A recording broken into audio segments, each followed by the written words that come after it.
Bismillahirrahmanirrahim. Assalamualaikum warahmatullahi wabarakatuh. Waalaikumsalam warahmatullahi wabarakatuh. Bagaimana kabarnya hari ini?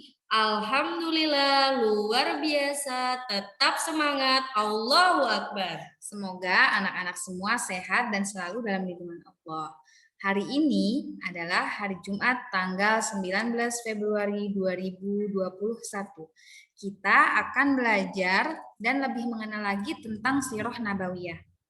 Sebelum Ustazah mulai, Ustazah akan mengulang kembali slogan Sirah yang sudah kita hafal ya. 1 kata untuk Rasulullah, Ittiba. 2 kata untuk Rasulullah, Uswatun hasanah. 3 kata untuk Rasulullah, Sallallahu alaihi wasallam. 4 kata untuk Rasulullah, pelajari sirahnya, jalankan sunnahnya. Alhamdulillah, insya Allah semuanya masih mengingat slogan sirah ya. Nah, anak-anak, Ustazah akan memutar video. Silahkan semuanya duduk yang rapi, persiapkan alat tulisnya, dan fokus mendengarkan video sirah ini ya. Yuk kita membaca basmalah bersama-sama. Bismillahirrahmanirrahim.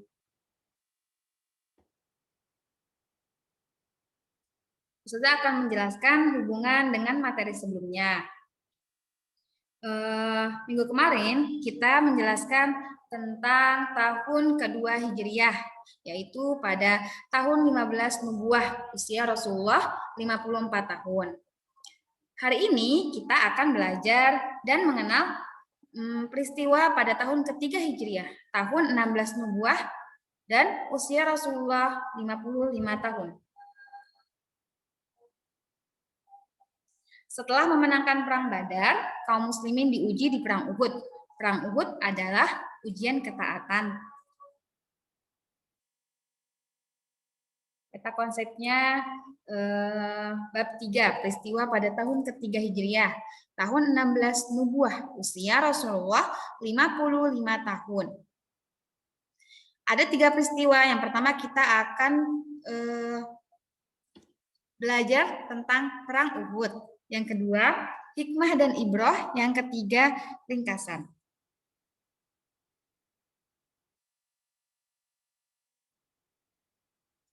Perang Uhud. Anak-anakku, di tahun ketiga ini kita akan belajar tentang Perang Uhud. Apakah kalian pernah mendengar kisah Perang Uhud? Perang Uhud terjadi pada bulan Syawal tahun ketiga Hijriyah di kaki pegunungan Uhud. Saat itu usia Rasulullah 55 tahun. Pada perang ini berhadapan dengan 3.000 orang kaum Quraisy melawan 700 orang kaum muslimin. Pada perang Uhud ini Rasulullah Shallallahu alaihi wasallam yang mulia terluka parah. Sedih rasanya mendengar Rasulullah terluka, Nak, apalagi sampai darah beliau mengucur. Sebab-sebab perang. Kekalahan di Perang Badar sangat membekas di kalangan kaum Quraisy. Oleh karena itu, mereka mempersiapkan diri untuk balas dendam. Maka mereka menuju Madinah dan akhirnya bertemu di wilayah Gunung Uhud. Terjadilah Perang Uhud. Anakku, Perang Badar terjadi karena ulah mereka sendiri yang membenci dakwah di kota Mekah. Tentulah Allah memberi kemenangan kepada kaum muslimin meskipun jumlah pasukannya lebih sedikit dibandingkan pasukan kafir Quraisy. Allah menolong kaum muslimin karena kezaliman kafir Quraisy. Apa yang menyebabkan terjadinya Perang Uhud ini? Nah, kekalahan suku Quraisy di Perang Badar sangat membekas di kalangan kaum Quraisy. Mereka mempersiapkan diri untuk balas dendam. Mereka mengumpulkan pasukan berangkat menuju Madinah. Nah, mari kita lihat bagaimana persiapan kaum Quraisy. Komando tertinggi pasukan kafir Quraisy dipegang oleh Abu Sufyan bin Harb. Komandan pasukan penunggang kuda dipimpin oleh Khalid bin Walid dan Ikrimah bin Abu Jahal. Bendera perang sendiri diserahkan kepada Bani Abduddar. Anak-anak, tidak hanya para lelaki, ternyata beberapa wanita Quraisy ikut bergabung dalam pasukan Quraisy ini. Anak-anak, Rasulullah Shallallahu alaihi wasallam mengetahui kisah ini karena paman Nabi yaitu Abbas bin Abdul Muthalib yang berada di Mekah mengirim surat kilat kepada Rasulullah Shallallahu Alaihi Wasallam. Surat itu berisi kabar tentang persiapan pasukan Quraisy yang akan menyerang Madinah. Utusan Abbas segera pergi untuk menyampaikan surat tersebut. Dia menyerahkan surat itu ketika Rasulullah Shallallahu Alaihi Wasallam sedang berada di Masjid Quba. Kemudian Rasulullah kembali ke Madinah, lalu bermusyawarah dan memusyawarahkan permasalahan ini dengan para pemuka Muhajirin dan Ansor. Rasulullah Shallallahu Alaihi Wasallam memutuskan untuk berperang di luar kota Madinah dengan menggunakan baju perang beliau. Nah, lihatlah perjalanan musuh dari peta di samping. Mereka mempersiapkan sungguh-sungguh bagaimana perjalanan kaum menuju medan perang. Setelah sholat asar, mereka beranjak menuju Uhud. Nah, anak-anak, di tengah jalan, Abdullah bin Ubay bin Salul, seorang tokoh munafik, melakukan pembangkangan. Dia kembali ke Madinah dengan mengajak 300 sahabatnya. Anak-anak, kepulangan Abdullah bin Ubay bin Salul dan 300 sahabat menyebabkan jumlah pasukan muslimin yang saat ini tersisa 700 orang. Mereka terus bergerak menuju Uhud. Rasulullah Shallallahu Alaihi Wasallam mempersiapkan dan melakukan persiapan perang. Rasulullah meminta kepada pemanah yang dipimpin oleh Abdullah bin Jubair untuk melindungi pasukan yang dibawa. Rasulullah dan pasukan melarang semua untuk melancarkan serangan, kecuali atas perintah beliau. Rasulullah melarang semua pasukan untuk melancarkan serangan, kecuali atas perintah beliau. Rasulullah Shallallahu Alaihi Wasallam menganjurkan agar dalam berperang meningkatkan kesabaran dan ketegaran selama peperangan, membangkitkan keberanian di tengah-tengah sahabat. Rasulullah memberikan pedangnya kepada Abu Dujana. Anak-anak, Abu Dujana adalah lelaki Ansor yang pemberani dan mempunyai sorban berwarna merah.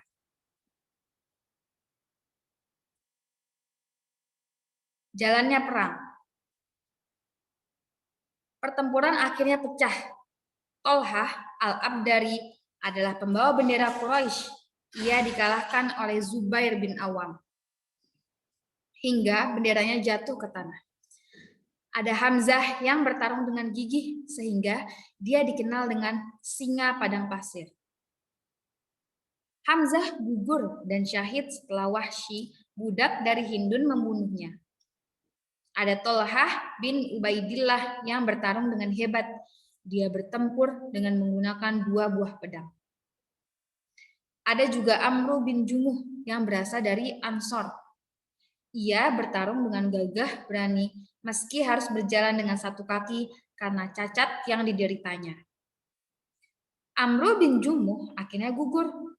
Ketika Rasulullah SAW melewati jenazah mereka, beliau berkata, "Aku seakan melihat berjalan dengan tegak di surga di atas kakimu ini." Rasulullah SAW memerintahkan agar ketiga syahid itu dimakamkan dalam 1 kubur.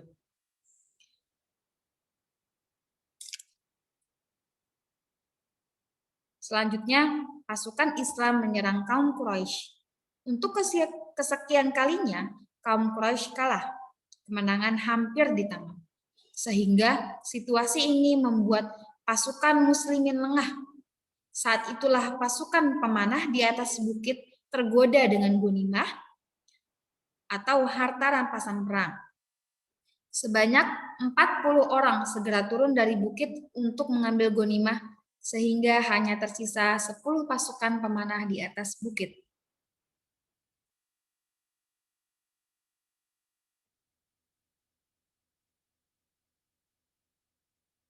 Anak-anakku, situasi ini dimanfaatkan dengan baik oleh Khalid bin Walid.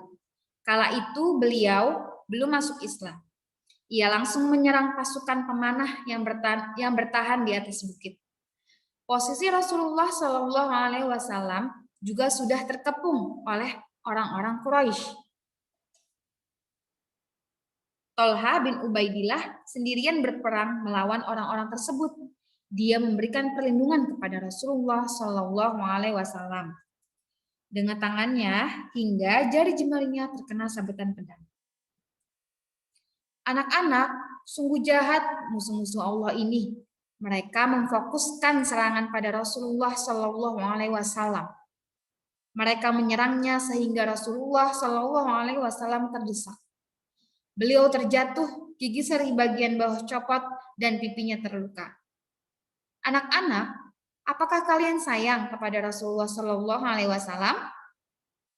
Tidakkah air mata kalian menetes membayangkan apa yang menimpa Rasulullah Shallallahu Alaihi Wasallam? Situasi bertambah genting.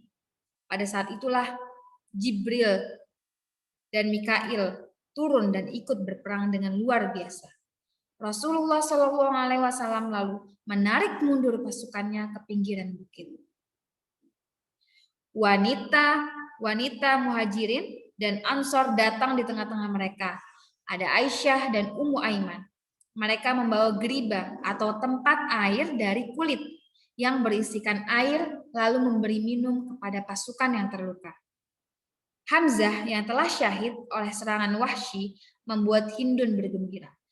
Hindun kemudian berbuat zalim pada jenazah Hamzah.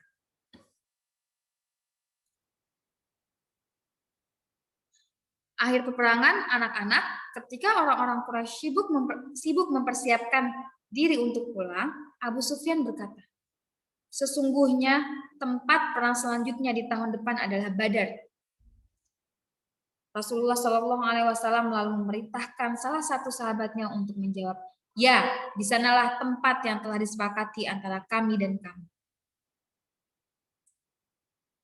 Kemudian Abu Sufyan dan pasukannya pulang ke Mekah. Inilah karunia Allah terhadap kaum muslimin. Allah memalingkan mereka sehingga mereka tidak jadi menyerang kota Madinah. Rasulullah memerintahkan mereka untuk mengembalikannya ke tempatnya terbunuh.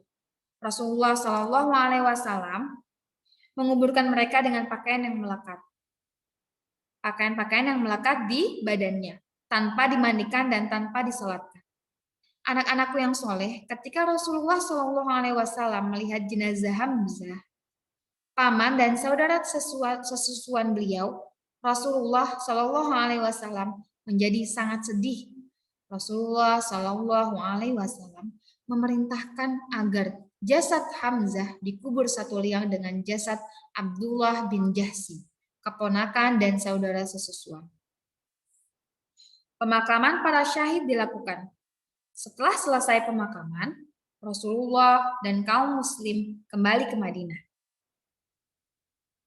Sepanjang malam mereka menjaga kota Madinah. Mereka juga selalu menjaga Rasulullah Shallallahu Alaihi Wasallam. Meski tubuh mereka dalam keadaan luka, Rasulullah Shallallahu Alaihi Wasallam meminta mereka terus melakukan pengawasan terhadap musuh.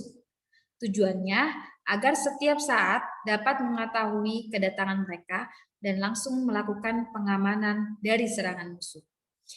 Anak-anak, bisa dilihat di dalam slide ini ada makam Hamzah bin Abdul Muthalib yang dikuburkan bersama Abdullah bin Jahsy.